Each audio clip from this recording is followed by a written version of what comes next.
Assalamualaikum warahmatullahi wabarakatuh. Perkenalkan, nama saya Maisa Purnamasari. Saya adalah dosen tetap program studi kimia Universitas Pamulang, Kampus Serang. Video ini saya buat dalam rangka memenuhi persyaratan sertifikasi dosen poin PDD UKT PT pada bidang pengajaran. Pada kesempatan ini saya akan menjelaskan salah satu mata kuliah yang saya ampu, yaitu mata kuliah Kimia Organik Dasar, di mana Kimia Organik Dasar ini merupakan mata kuliah wajib program studi kimia yang didapatkan pada semester 2 yang berjumlah 3 SKS teori dan 1 SKS praktikum. Terdiri dari 16 pertemuan, 14 pertemuan untuk materi, 1 kali UTS, dan 1 kali UAS. Deskripsi mata kuliah ini menekankan pada konsep dasar kimia organik yang dapat membekali mahasiswa dalam mempelajari senyawa-senyawa organik. Adapun pencapaian pembelajaran mata kuliah kimia organik dasar, yaitu mahasiswa menguasai konsep-konsep dasar dalam kimia organik seperti struktur molekul, ikatan kimia, dan tipe senyawa organik. Alkana, alkena, alkuna, alkohol, eter, aldehid, keton, asam karboksilat, dan lain-lain. Mahasiswa dapat menggambar dan menganalisis struktur molekul senyawa organik berdasarkan aturan IUPAC. Mahasiswa dapat menyusun reaksi-reaksi kimia organik dasar dan memahami mekanisme reaksi, baik reaksi, substitusi, eliminasi, adisi, maupun reaksi-reaksi lainnya yang umum dalam kimia organik. Kemudian, mahasiswa mampu mengidentifikasi aplikasi kimia organik dalam kehidupan sehari-hari, serta mahasiswa dapat menganalisis hasil percobaan dan membuat kesimpulan berdasarkan teori yang dipelajari.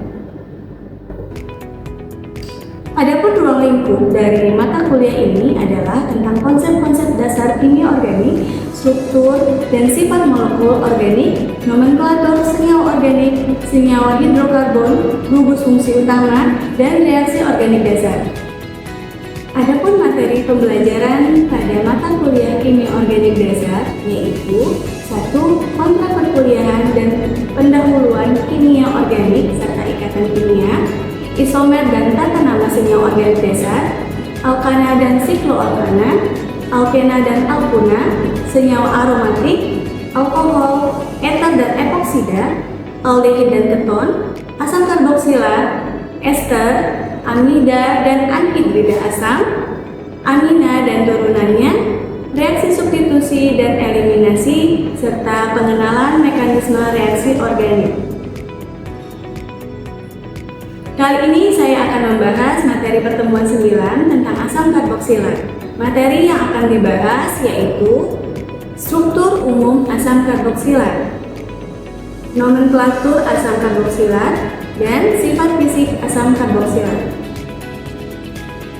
Sistem pembelajaran dilaksanakan secara langsung di ruang kelas. Dosen memberi penjelasan materi secara langsung disertai latihan soal.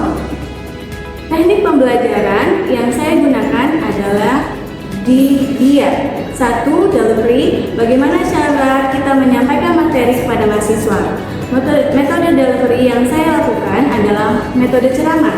Metode ceramah saya gunakan karena pembahasan asam karboksilat meliputi tata nama, struktur molekul, sifat fisik, bersifat teoritis dan konseptual sehingga membutuhkan penjelasan terstruktur dari dosen agar mahasiswa memahami keterkaitan secara menyeluruh. Interaction. Dalam pembelajaran, saya selalu mengutamakan interaksi dengan mahasiswa pada saat menyampaikan materi. Bentuk interaksi berupa tanya jawab langsung tentang soal tata nama yang ada pada slide. Ketiga, asesmen, penilaian, dan evaluasi.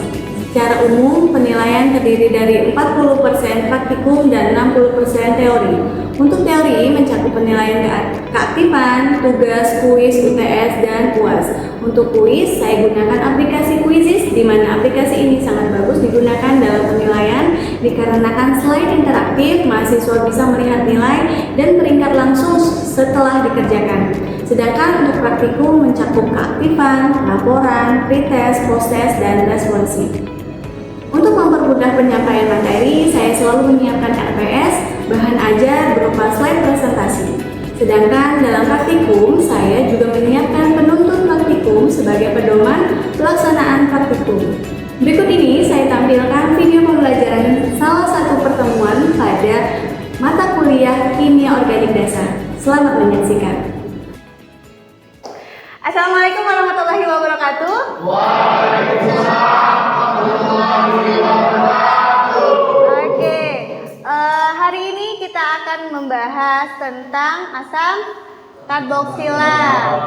Sebelum kita belajar tentang asam karboksila, kita doa dulu. Berdoa mulai.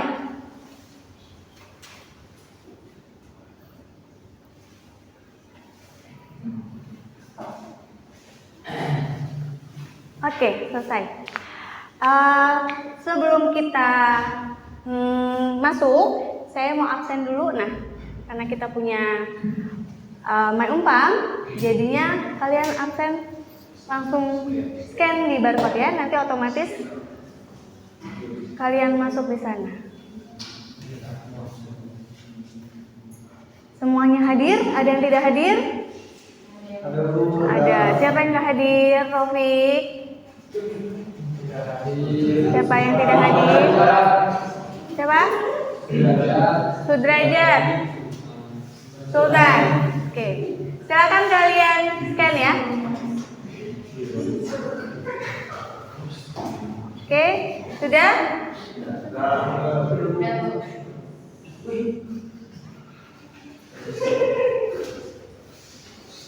Kalau sudah, kita masuk pada materi asam karboksila. Oke. Pelajaran sebelumnya tentang apa saja sudah kita pelajari kemarin? Satu orang. Benzen. Tata nama. Tata nama apa? Asam karboksila. Asam karboksilat ini adalah termasuk gugus fungsi. Gugus fungsi yang sebelumnya telah dipelajari adalah benzen tadi. Kemudian amina. Kemudian alkohol. Oke, dan aldehid, keton. Nah, di asam karboksilat kita akan membahas tentang rumus umum, kemudian tata namanya, kemudian sifat fisiknya. Oke. Ada yang bisa sebutkan apa contoh sinyal asam karboksilat? Tamasetat. Asam salisilat. Oke, asam salisilat. Ada yang tahu kenapa kita harus belajar ini di kimia organik? Tujuannya, saya harapkan kalian bisa nanti menjelaskan struktur gugus fungsi asam karboksilat itu seperti apa. Kemudian kalian bisa paham cara tata nama, cara memberi nama dari asam karboksilat. Kemudian kalian juga bisa menjelaskan atau kalian bisa mendeskripsikan sifat fisik dari asam karboksilat. Sifat fisik contohnya titik didih, titik leleh, pelarutan. Ini adalah asam sitrat dari apa ini? Lemon. Nah, kalian pernah makan lemon? Pernah makan jeruk? Nah, itu yang asam-asamnya itu termasuk dalam asam sitrat. Jadi yang mempunyai rasa asam yang khas. Jadi asamnya jeruk sama asamnya mangga sama nggak? Beda kan? Nah, itu yang membedakan karena ada asam sitratnya ini. Nah, asam sitrat ini termasuk dari asam karboksilat karena ini adalah struktur dari asam karboksilat. Struktur dari asam sitrat di mana dia punya gugus fungsi asam karboksilat COOH. Ini COOH. Di sini adalah gugus fungsi asam karboksilat.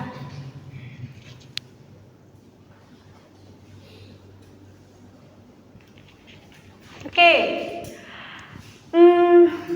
Selanjutnya adalah struktur dari asam karboksilat. Tadi struktur asam karboksilat COOH. Nah, ini adalah struktur umum dari asam karboksilat. R ini adalah untuk alkil, COOH ini adalah asam karboksilat. Kemudian ini adalah gugus karboksil. Jika tidak ada R di sini, ini namanya gugus karboksil. Ada CO dan COH. Oke.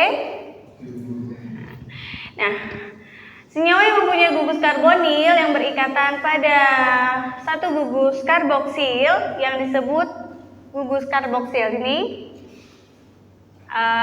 di CO dan COH. Oke. Ini adalah asam asetat. Kalian tadi sudah sebutkan apa itu asam karboksilat. Contoh dari asam karboksilat kan tadi asam asetat kan? Nah, ini adalah struktur dari asam asetat di mana ada dilihat dari elektron ininya nih O, ada O, ini tanda ini warna merah ya. Ini warna merah, ini warna merah karena unsur oksigennya ada dua. Ada dua unsur oksigen yang lebih elektronegatif dibandingkan dengan C atau dengan H, maka ikatan CO atau dengan OH ini akan bersifat lebih polar karena adanya perbedaan elektronegatif. Jadi dia berkutub nih. Kalau di sini kan nggak ada nih, ini sama nih datar. Ini kan lebih menonjol, makanya disebut polar. Oke. Kemudian kita lanjut ke tata nama asam karboksilat. Dalam nomenklatur IUPAC, asam karboksilat diidentifikasi dengan akhiran yang ditambahkan dengan nama induk dari rantai terpanjang. Dan dua akhiran yang berbeda digunakan tergantung pada apakah gugus karboksil terikat pada rantai atau pada cincin. Untuk pertama, jika COOH terikat pada rantai karbon, cari rantai terpanjangnya dulu yang mengandung COOH. Oke? Dan ubah akhiran A pada alkana induk menjadi akhiran OAT. Kemudian yang kedua, beri nomor pada rantai karbon atau cincin untuk menempatkan gugus COOH pada karbon nomor 1, tetapi hilangkan nomor ini dari nama, jadi nggak pakai namanya, nggak pakai 1 karboksilat, nggak gitu. Terapkan semua aturan nomenklatur yang biasa digunakan. Contohnya, tahap pertama, cari rantai terpanjang yang memiliki gugus COOH. Ini gugus COOH kan? Ya. Berarti kita cari rantai terpanjangnya. Ini rantai terpanjangnya, ya. Berarti 1, 2, 3, 4, 5, 6. 6 rantai induk. Kalau 6, apa namanya? Kalau 6 C-nya? Heksan. Kalau ada COH tadi diganti OAT, A-nya diganti OAT. Heksanoat. Oke. Heksanoat. Kemudian si C karboksilat ini di nomor 1. Berarti cabangnya yang ini ya. Cabang ini sama ini 1, 2, 3, 4. 4 metil, 5 metil heksanoat. Tapi ini ada asam di sini. Asam 4,5 dimetil heksanoat. Oke. Untuk yang ini kan dia ada siklik. Kalau yang ini asam karboksilatnya di dalam rantai induk. Sedangkan kalau yang ini COOH-nya di luar rantai induk. Siklik ini sudah pasti jadi rantai induk. Jadi rantai induk. Jadi kalau di luar ini si gugus karboksil, kalau di luar rantai induk disebut karboksilat. COOH-nya karboksilat. Kemudian ini sikloheksana. Yang ini cabang-cabang biasa seperti metil. Penomorannya dari mana? Usahakan yang ini nomor paling kecil. Kalau ini paling kecil berarti nomor di sini penomoran 1, 2, 3, 4, 5, 6. Oke. Jadi muternya ke kiri. Apa namanya? Asam 2,5,5 trimetil sikloheksana karboksilat. Asam 2,5 trimetil sikloheksana. Oke? Bisa ya? Jika bisa, silahkan kerjakan pertanyaan ini. Kerjakan soal berikut. Beri nama senyawa ini. Beri nama senyawa ini 1, 2, 3 diberi nama 4, 5 ini dibuat gambarnya, strukturnya. Silahkan dikerjakan.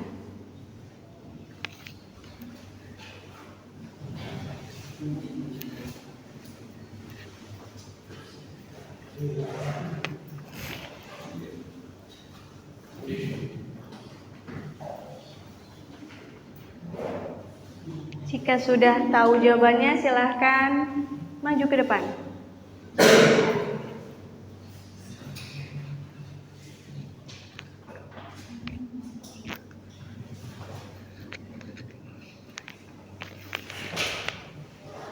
Ayo, siapa yang bisa mengerjakannya?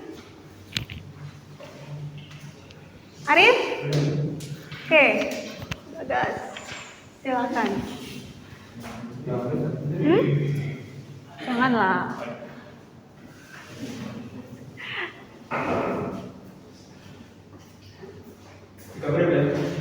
Yang mana?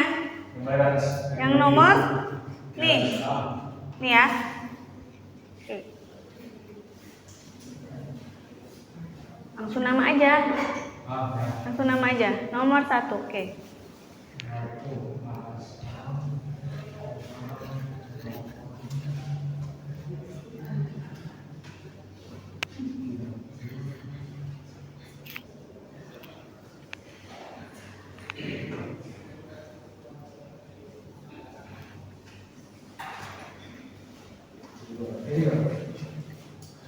Kecil banget tulisannya. Asam 6,8 dimetil nonanoat. Oke. Sudah? Silahkan. Oke, benar nggak? Kita langsung koreksi nih. Kata Bagas, asam 6,8 dimetil nonanoat. Ada yang sama jawabannya? Ada yang beda jawabannya? Beda. Siapa yang beda? Siapa yang beda? Syarul, beda? Silahkan, coba.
Oke, silakan duduk.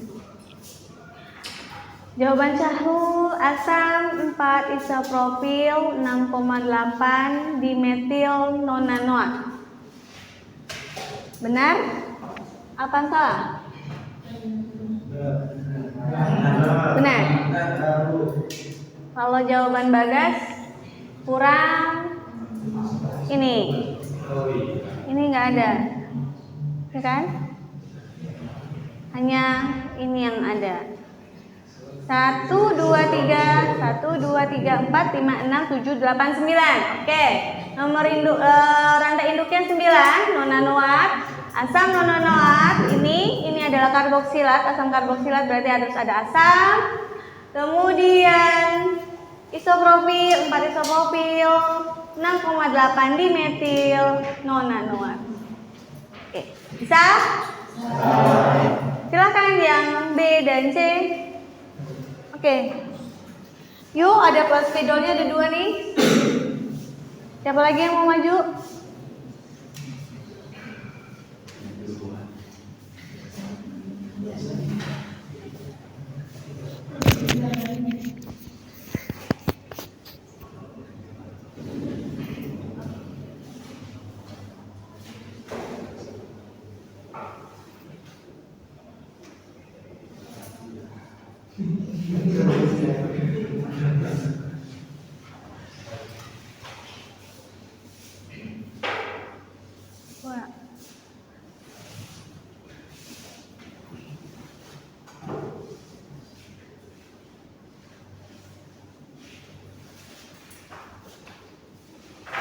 Oke.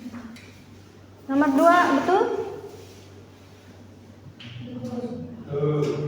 Oke, nomor 2 asam 3,3. Ini ada di posisi nomor 3. Dimetil heksanoat 1, 2, 3, 4, 5, 6. Nice. Oke, nomor 3.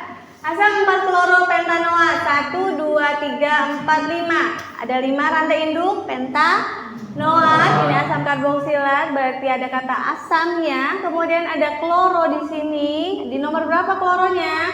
1, 2, 3, 4. Kenapa bukan yang di sini? Kenapa yakin kalau di sini? Kenapa si Cl-nya yakin kalau ada di nomor 4?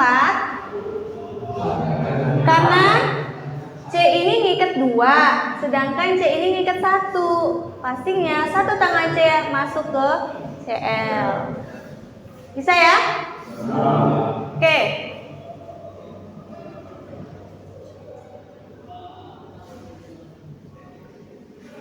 Selanjutnya, tata nama umum. Nama-nama umum dari asam karboksilat. Tadi IUPAC itu adalah tata nama sistematik, jadi ada aturannya. Kalau nama umum ini biasanya disebut nama trivial, nama yang biasa kita dengar. Misalnya asam asetat. Asam asetat itu termasuk nama trivial. CH3, CH asam asetat, CH3 COOH. Ya, asam asetat. Oke. Kalau nama IUPAC-nya apa?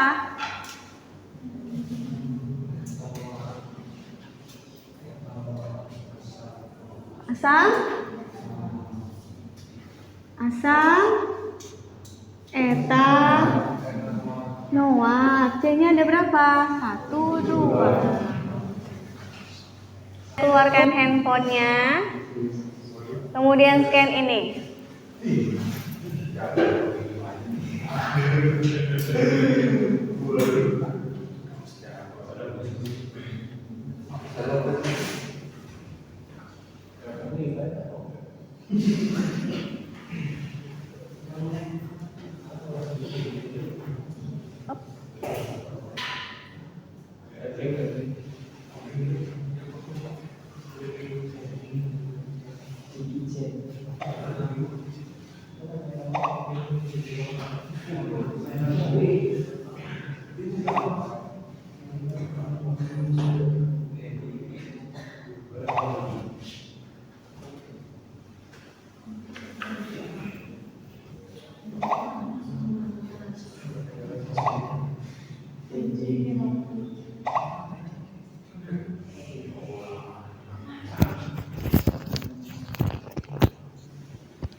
Oke, kita ada berapa orang? 1, 2,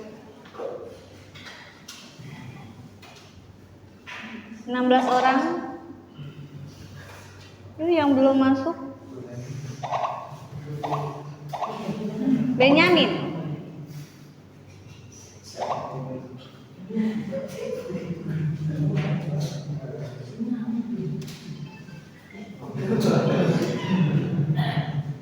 Satu orang lagi.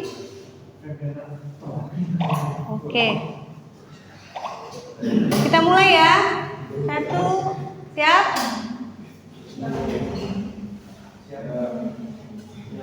Siap? Mulai.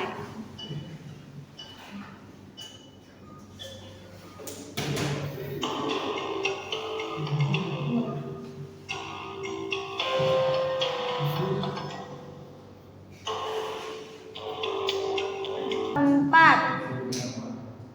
Harus siapa? Oke, salah kunci jawaban. 3 metil butanoat.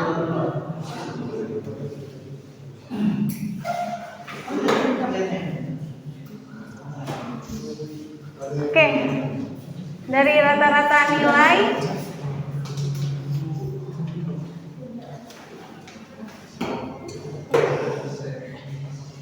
%71 satu kelas ini lolos.